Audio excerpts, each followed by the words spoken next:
अस्सलाम वालेकुम नाज़रीन गिरामी। मोदी तो गया। आपने सुना होगा मरता क्या ना करता। जब आदमी डूब रहा हो तो अपने जान बचाने के लिए, चाहे जानवर ही क्यों ना हो, परिंदा क्यों ना हो, अपने हाथ पैर मारता है ताकि मेरी जान बच जाए।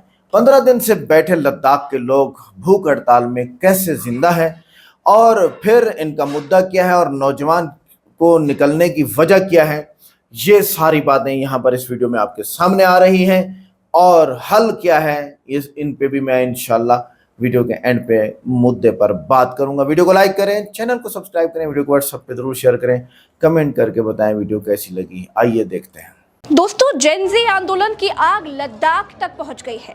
लद्दाख में भाजपा कार्यालय जला दिया गया है। 4 की मौत हो चुकी है, 70 से ज्यादा लोग घायल बताए जा रहे हैं। आपके सामने जो बिल्डिंग जल रही है, ये भाजपा कार्यालय की बिल्डिंग है और इसमें आग लगाई है लद्दाख की जेनजी आबादी ने, यानी 18 से 28 साल के लोगों ने। दोस्तों, लेह में सरकार ने बिना इजाजत जुलूस निकालने पर प्रतिबंध लगा दिया है। लद्दाख के लोग भाजपा सरकार से इतने नाराज हैं कि भाजपा कार्यालय ही फूंक डाला। पुलिस बीच में आई लेकिन जेनजी के सामने टिक नहीं पाई। पुलिस की गाड़ी में भी आग लगा दी गई।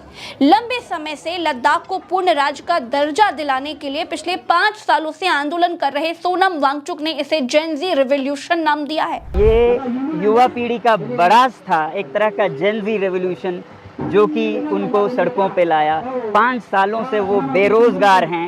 एक के बाद एक बहाने करके उन्हें नौकरियों से बाहर रखा जा रहा है और फिर लद्दाख को संरक्षण नहीं दे रहे हैं। मैं हमेशा बोलता आया हूं कि ये नुस्खा है समाज में अनरेस्ट का, सोशल अनरेस्ट का, कि आप बिना कामकाज के युवा को रखें और उनके जो लोकतांत्रिक अधिकार हैं उनको भी छीन लें ना। आज यहाँ पर कोई लोकतंत्र का मंच नहीं है और 6वां शेड्यूल जिसकी घोषणा की थी, वचन दिया था, वो भी नहीं माना गया। फिलहाल मैं इनमें नहीं जाना चाहूँगा।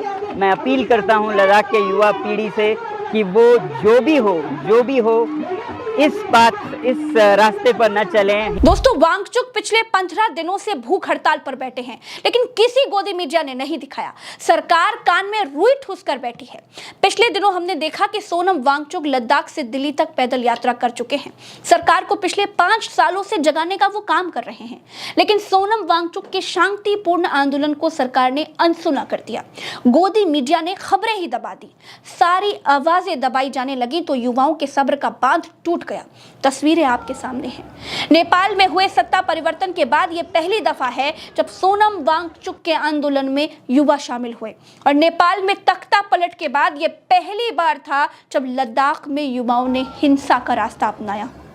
बहरी सरकार को नींद से जगाने के लिए शायद लद्दाख के युवाओं को यही रास्ता सूझा। अब लद्दाख 4 चीजें मांग रहा है। पहली, संविधान की 6ठी अनुसूची में शामिल कीजिए। दूसरा, लद्दाख को पूर्ण राज्य का दर्जा दीजिए। तीसरा, कारगिल और लेह अलग लोकसभा सीट बनाई जाए। आज की तारीख में लद्दाख में एक ही लोकसभा सीट है। चौथा, सरकारी नौकरियों में स्थानीय लोगों की भर्ती की जाए। ये संविधान की 6ठी अनुसूची क्या है जिसके लिए भाजपा दफ्तर फूंक डाला गया?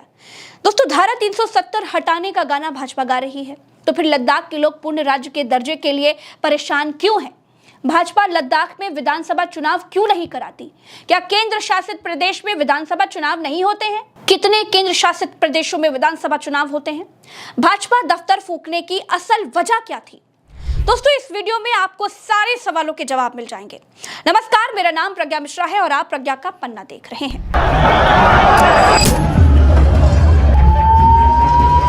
दोस्तों, मसला यह है कि लद्दाख 2019 में जम्मू कश्मीर से अलग होकर के केंद्र शासित प्रदेश बना। भाजपा सरकार ने खूब वाहवाही लूटी कि उन्होंने धारा 370 हटा दी है। भाजपा ने वादा किया कि लद्दाख को पूर्ण राज्य का दर्जा दिया जाएगा, लेकिन चुनाव बीतते चले गए। भाजपा ने लद्दाख को इग्नोर कर दिया। दोस्तों, लद्दाख 2019 से पहले जम्मू कश्मीर राज्य के 3 क्षेत्रों जम्मू कश्मीर घाटी और लद्दाख में से एक था। यह प्रशासनिक तौर पर लेह जिले और कारगिल जिले में बटा हुआ था, जो जम्मू कश्मीर की विधानसभा और सरकार के अधीन थे। 2019 से पहले जम्मू कश्मीर को धारा 370 और अनुच्छेद 35A के तहत विशेष स्वायत्तता मिली हुई थी, जिसके तहत राज्य के पास अपनी विधानसभा, संविधान और कुछ मामलों जैसे भूमि और नागरिकता में स्वतंत्र नीतियां बनाने का अधिकार था। यानी कि लद्दाख को श्रीनगर की सरकार हैंडल करती थी। लेकिन 2019 के बाद लद्दाख पूरी तरह से केंद्र की भाजपा सरकार के अधीन हो गया। यानी लद्दाख में विधानसभा चुनाव नहीं होते हैं, केवल लोकसभा चुनाव होते हैं। ऐसा नहीं है कि सभी केंद्र शासित प्रदेशों में विधानसभा चुनाव नहीं होते। भारत के 8 में से 3 यूटीज यानी कि केंद्र शासित प्रदेशों में विधानसभा चुनाव होते हैं। जम्मू कश्मीर केंद्र शासित प्रदेश है लेकिन विधानसभा चुनाव होते हैं। दिल्ली केंद्र शासित प्रदेश है लेकिन विधानसभा चुनाव होते हैं। पुडुचेरी केंद्र शासित प्रदेश है लेकिन वहां भी विधानसभा चुनाव होते हैं। तो फिर लद्दाख में क्यों चुनाव नहीं हो सकते भाई? लद्दाख के लोग कहते हैं कि लद्दाख को भी अपना विकास करने का अधिकार है। यहाँ के युवाओं को भी राजनीति में पार्टिसिपेट करने का अधिकार है। विधानसभा होगी तो 100 तरीके के रोजगार होंगे। विधानसभा होगी तो कोई मुख्यमंत्री बनेगा भाई। दिल्ली से बैठकर मोदी शाह हमारा विकास नहीं कर पा रहे हैं। अब लद्दाख में जो आंदोलन चल रहा है उसमें यह कहा जा रहा है कि हमें पूर्ण राज्य का दर्जा दिया जाए, हमें हमारी विधानसभा चाहिए। साथ ही साथ लद्दाख के लोग ये भी मांग कर रहे हैं कि हमें संविधान की 6ठी अनुसूची में शामिल किया जाए। तो अब ये 6ठी अनुसूची कौन सी बला है उसे भी समझ लीजिए। तो 6ठी अनुसूची भारत के संविधान का एक विशेष प्रावधान है जो आदिवासी बहुल क्षेत्रों में स्वायत्त शासन और स्थानीय प्रशासन की व्यवस्था प्रदान करता है। यानी अगर लद्दाख 6ठी अनुसूची में शामिल हो गया तो लद्दाख को अपने यहाँ पंचायत चुनाव से लेकर के नगर निगम चुनाव तक हर चुनाव में पार्टिसिपेट करना होगा, यानी चुनाव करवाने होंगे। लद्दाख के विकास के लिए निर्णय लेने की आज़ादी उन्हें मिल जाएगी। ये 6ठी अनुसूची वाला मसला पूर्वोत्तर भारत के कुछ राज्यों में जैसे असम, मेघालय, त्रिपुरा, मिजोरम के आदिवासी क्षेत्रों में लागू है। तो कुल मिलाकर के इसका उद्देश्य आदिवासी समुदायों की संस्कृति, भूमि और संसाधनों की रक्षा करना है और उन्हें स्वशासन का अधिकार देना है। अब आंदोलनों को कुछ चलने वाली सरकार कान में तेल डालकर बैठी है। सोनम वांगचुक दिल्ली जाते हैं तो उनको हिरासत में ले लिया जाता है। आंदोलन करते हैं तो कोई सुनता ही नहीं है। भाजपा लद्दाख की भगवान बनने की कोशिश कर रही है जो लद्दाख के लोगों को मंजूर नहीं है। विकास की बड़ी बड़ी बातें करने वाली सरकार से लद्दाख अपने हिस्से का विकास ही तो मांग रहा है, लेकिन सरकार सो रही है। इसीलिए लद्दाख की इस सालों पुरानी लड़ाई में अब जेनजी भी कूद गए हैं। इसीलिए इस आंदोलन का स्वरूप बदल गया है दोस्तों। लेकिन मैं प्रज्ञा मिश्रा युवाओं से यह अपील करूंगी कि हिंसा किसी भी आंदोलन का हिस्सा नहीं हो सकता है। मुझे उम्मीद है कि मैं आपको कम समय में लद्दाख के बारे में दोस्तों बहुत सारी चीजें, शुरू से हुए जेनजी आंदोलन के बारे में सब कुछ जरूरी बातें समझा पाई हूँ। आपने वीडियो यहाँ तक देखा, इसके लिए बहुत बहुत शुक्रिया। चैनल को सब्सक्राइब भी कीजिएगा। मुझे यानी अपनी प्रज्ञा को इजाज़त दीजिए। राम राम, दुआ सलाम, जय हिंद। लद्दाख के वो लोग जो हिंदी समझते हैं उनसे कहूँगी कि संयम बनाए रखिए, हिम्मत रखिए और हिंसा अच्छी चीज़ नहीं है। नमस्कार। तो नाज़रीन गिरामी, पहली बात तो ये है कि लद्दाख चाइना का हिस्सा है। चाइना का इस पे दावा है कि ये मेरा है और वो आंखों से और बात से और ज़ुबान से, लैंग्वेज से पता भी चलता है। और बॉर्डर पर अक्सर भारतीय और चीनी फौज के दरमियान झड़पें रहती हैं। भूख हड़ताल में 15 दिन हो चुके हैं, तो ये कैसे जिंदा है? शायद एक वक्त का खाना खाते होंगे। भूख हड़ताल हुकूमत पर दबाव डालने के लिए एक बेहतरीन चीज़ होती है। इसमें लोग खाना तर्क करके अपने मुतालबात की तरफ तवज्जो दिलाते हैं। भूख हड़ताल करने वाले अवामी मसाइल को मीडिया और हुक्मरानों तक पहुँचाने का एक ज़रिया होता है। लद्दाख की अवाम की हालत इस वक्त अगर देखें तो ये पहाड़ी और सर्द इलाके की वजह से वहाँ रोज़गार के मौके ना होने के बराबर हो चुके हैं। सेहत और तालीम की सहूलतें इंतहाई नाकाफ़ी हैं। अवाम मौसम की सख्तियों और बुनियादी ज़रूरियात की कमी में ज़िंदगी गुजार रहे हैं। बीजेपी के वादे तरक्की के हवाले से पूरे नहीं हुए।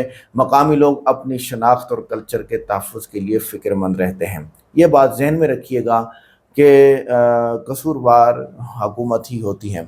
अब बीजेपी के कसूर क्या है यहाँ पर? बीजेपी ने लद्दाख को यूनियन टेरिटरी बनाया मगर असम्बली और इख्तियारात नहीं दिए। जब असम्बली और इख्तियारात आते हैं तो लोगों का इसमें फ़ायदा होता है। मैं जो कहूँगा वो ये कहूँगा कि भाई इलेक्शन सिस्टम ख़त्म करो और एक आदमी बिठाओ जो मुल्क को चलाए, और अगर वो ना चला सके तो लोग उसको उतार दें बस। नौजवानों के लिए नौकरियां और रोज़गार के मौके फराहम नहीं करते। सेहत और तालीमी इदारे वादों के बावजूद बेहतर नहीं बनाए जाते। अवाम कहाँ जाए? सारा निकल रहा है कचूमर अवाम का। टैक्सेस अवाम दे रही है, पेट्रोल में, खाने पीने की अशिया में, गैस में, हर चीज़ में अवाम को रौंदा जा रहा है और मुनाफे और फ़वाइद नहीं दिए जा रहे हैं। सयाहत के वादे किए मगर इंफ्रास्ट्रक्चर नहीं बनाया गया। वो बहुत ही खुश्क इलाका है और सरहदी सिक्योरिटी के बावजूद चीनी फ़ौज की घुसपैठ भी जारी है और करगिल के दरमियान इख्तलाफात को बढ़ाया गया है। मकामी क़यादत के नज़रअंदाज करके दिल्ली से फ़ैसले मुसल्लत किए गए। अवामी एहतजाज और आवाज़ को संजीदगी से नहीं सुनाया गया। मईशत और ज़राअत के लिए कोई अमली पॉलिसी नहीं बनाई गई। बीजेपी ने मकामी आवाम को उम्मीदों पर पानी फेर दिया है। ये हालात बड़े संगीन हैं और होगा क्या? होगा ये, मोदी तो गया, अब एक शहर उठा लद्दाख, फिर अगला उठेगा, अगला उठेगा, अगला उठेगा, दिल्ली उठ गया तो मोदी गया। तो मोदी को चाहिए कि वो ऐसे काम करें जिसके ज़रिए से आवाम को सहूलत मिले, आवाम को सुकून मिले और पीपल जो है वो आपका दायां बायां हाथ है।